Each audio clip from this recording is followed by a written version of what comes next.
Bonjour à tous, c'est Jean et Myriam. Salut Myriam. Salut, Ça va aujourd'hui? très bien, merci. Ok. Aujourd'hui, je pensais parler un petit peu de la façon avec laquelle on désigne quelqu'un en France. Parce que, quand on apprend le français, souvent, ben, on apprend les prénoms des personnes à qui on parle. On dit lui, elle, la mère, le père, ou alors le cuisinier, le professeur. Mais c'est vrai que dans la vie quotidienne, on a tout un tas de façons de désigner quelqu'un. Et Mm. donc, on va en parler un petit peu. Euh, il y a beaucoup. Déjà, moi, je voudrais commencer. Il y a le monsieur tout le monde, en fait. Monsieur tout le monde, c'est c'est c'est quelqu'un qui représente la personne moyenne, en fait. Enfin, c'est un nom qui représente la personne moyenne en France. Donc, Mm. Monsieur Dupont, par exemple. Donc, Mm. Monsieur Dupont. Après, il y a donc Madame Michu aussi. Euh, Madame Michu, tu connais, non? Non, ça je connais Ah, tu connais pas. pas Madame Michu? Non. C'est pareil, c'est qu'il y a Monsieur Tout le Monde et Madame Michu. En fait, c'est la personne de base, en fait. Tu vois? Ok. Comment elle s'appelle cette bande dessinée? Les Bidochons. Ça te dit quelque chose, non? Non, Ah, tu ça connais, c'est d'une autre peut-être, génération mais. peut-être. Et en fait, c'est une bande dessinée euh, avec des beaufs, en fait. Donc des beaufs, voilà, c'est des personnes classe moyenne, peut-être même inférieure, et très, très grossières, en fait, très simples, euh, pas du tout raffinées, en fait. Voilà. C'est plutôt Mm. des gens qui vont boire de la bière, pas du vin, enfin voilà, ou alors du vin de pas très bonne qualité. Enfin, voilà, c'est vraiment le style de vie très très basique. Euh, ça veut pas dire qu'ils sont stupides, hein, c'est juste un style de vie, voilà, simple. Et Les Bidochons, c'est une bande dessinée qui parle de personnes comme ça.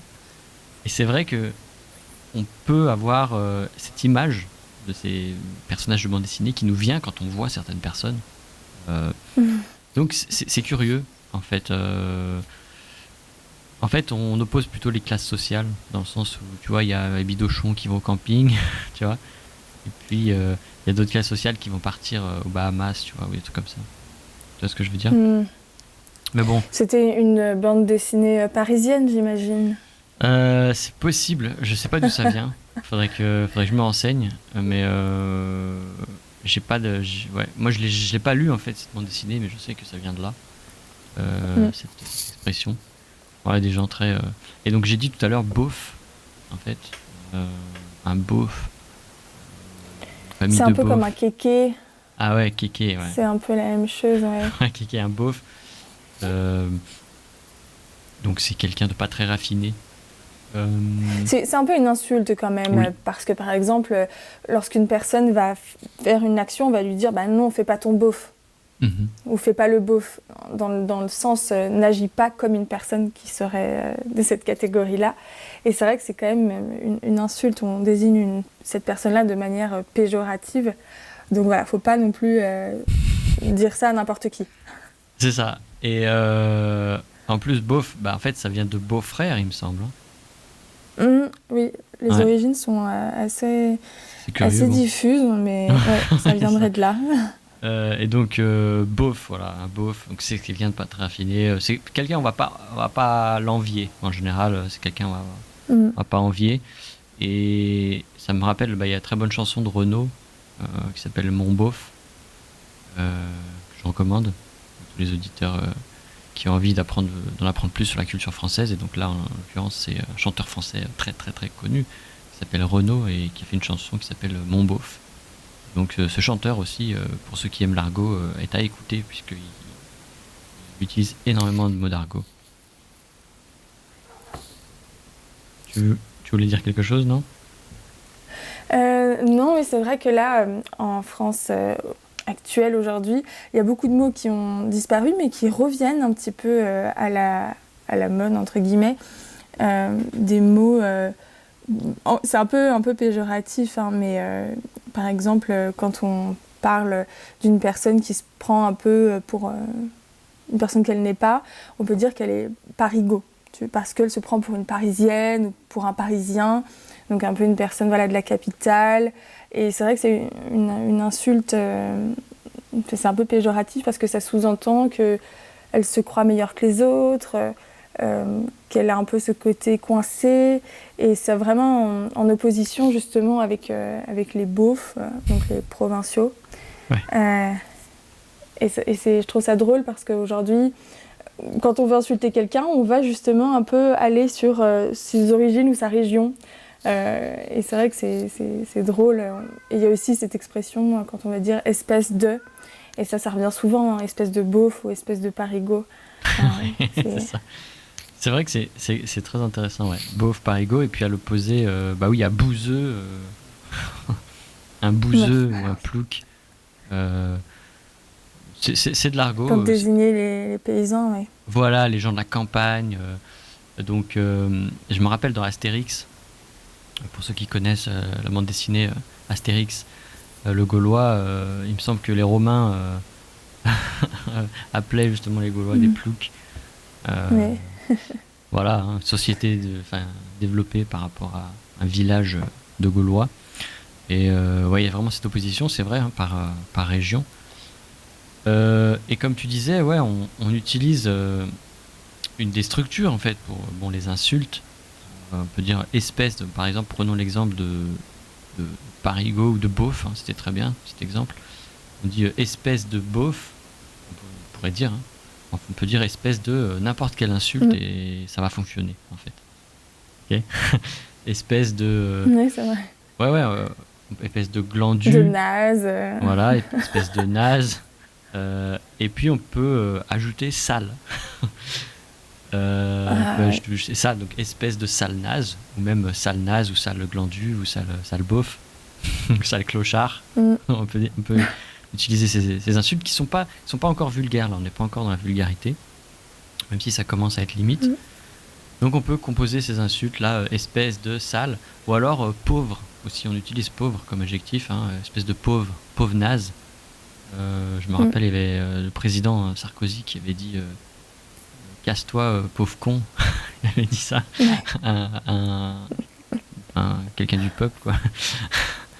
Et donc mais là c'était vulgaire parce qu'il a vraiment utilisé le mot con qui est diminutif de connard, et c'est vrai que ça c'était une réelle insulte, alors que effectivement, voilà, il aurait pu être plus classe, mais bon. C'est clair, ouais. Donc, ça, c'est les insultes, espèce de sale, machin. Ou pauvre nul. Pauvre fille, on dit aussi. Ah oui, ouais, pauvre type, sale type. Ouais. Voilà, des choses comme ça. Donc voilà, il y a pas mal de façons dont on appelle, on désigne les personnes. Donc à la fois de manière neutre, comme « hey mec, ça va ?» un type, un gars, monsieur machin, monsieur truc. Mais aussi, tu me disais aussi, juste avant qu'on enregistre là, les prénoms, enfin les noms propres aussi, il y a des spécificités. Oui, dans certaines régions de France, souvent justement en province, ils mettent un article devant le nom propre. Et c'est vrai que normalement on ne le fait pas. Et du coup, c'est vraiment je dirais une spécialité de là-bas. Et j'ai été très surprise, moi, la première fois que j'ai une amie qui vient justement de la campagne et qui, en appelant quelqu'un, a mis un article devant. Par exemple, elle a dit la Marine, elle va venir manger. Moi, j'ai été étonnée. Marine va venir manger, pourquoi la Marine ? Elle me dit, c'est comme ça qu'on appelle tout le monde, la Micheline, le Jérôme. Et c'est vrai qu'ils mettent un article devant tous les noms propres. Et ça leur donne un petit côté mignon, un peu... c'est comme ça qu'ils s'appellent entre eux. Et affectif, exactement. Et j'ai trouvé ça très drôle. Et du coup, pour rigoler, parfois, je l'appelle avec cet article devant son prénom. Mais voilà, c'est des habitudes qu'eux ont prises ou ont gardées, je ne sais pas. Et c'est vraiment spécifique à certaines régions de France, ce genre de choses. Et puis après, voilà, on a aussi je connais pas toutes les régions de France, mais dans d'autres régions, on les appelle uniquement par le nom de famille, par exemple. C'est vraiment des choses qui se font, ou alors par un nom qu'on leur a donné malgré eux, un surnom. Et du coup, tout le village entier appelle cette personne-là d'une certaine manière, et c'est assez drôle. Ouais, ouais, c'est vrai. Et puis ça nous ramène à ce qu'on disait sur l'épisode précédent par rapport c'est pas les diminutifs, ouais, si c'est associé, mais par la troncation en fait. Donc tu me parlais de Jérôme, ça pourrait être GG par exemple, ou Mm. il y a Dédé. Enfin, on va redoubler en fait une des syllabes du nom, du prénom de la personne pour faire un surnom. Et ça aussi, c'est vrai que c'est très très courant, quoi. Ouais, typiquement, bah, toi, Myriam, ton surnom c'est Mimi, quoi. Ah bah oui. Donc voilà, je pense que c'est un peu l'équivalent de, je sais pas, aux États-Unis, en Angleterre, ils ont ça aussi, hein. Bob, je crois que c'est Robert, un truc comme ça. Voilà, enfin on va changer un petit peu. Effectivement, ça donne un côté un peu plus affectif. En tout cas, en France, c'est comme ça. Mm. Donc voilà, il y a plusieurs, vraiment beaucoup de façons d'appeler les personnes, de nommer, désigner en fait les gens. On va s'arrêter là. Je mettrai une petite liste en description pour ceux que ça intéresse. Et puis bah voilà, un dernier mot, Myriam. C'est vrai qu'on a surtout parlé des péjoratifs et des noms pas très sympas et pas très gentils, mais il faut savoir aussi qu'en France, on aime beaucoup s'appeler gentiment. C'est pas uniquement par insulte, mais c'est vrai qu'entre amis, on peut s'appeler aussi de manière, voilà, pour rigoler en tout cas, péjorative. Ouais, c'est vrai. Et puis oui, on peut aussi les noms affectifs, on peut dire mon petit, ma petite Mimi, ou, voilà, on peut aussi effectivement Exactement. appeler les gens sans les insulter. Ok, bon bah super, je pense que c'est très intéressant. Si vous avez des questions, si vous avez des suggestions, si vous avez envie qu'on parle d'un sujet en particulier, n'hésitez pas à nous contacter via le site internet itsfrenchjuice.com. Et pensez bien à regarder la transcription qui sera en lien dans la description. Voilà. Eh bien, on se dit à la prochaine fois. Ça marche, à la À prochaine. la prochaine, salut.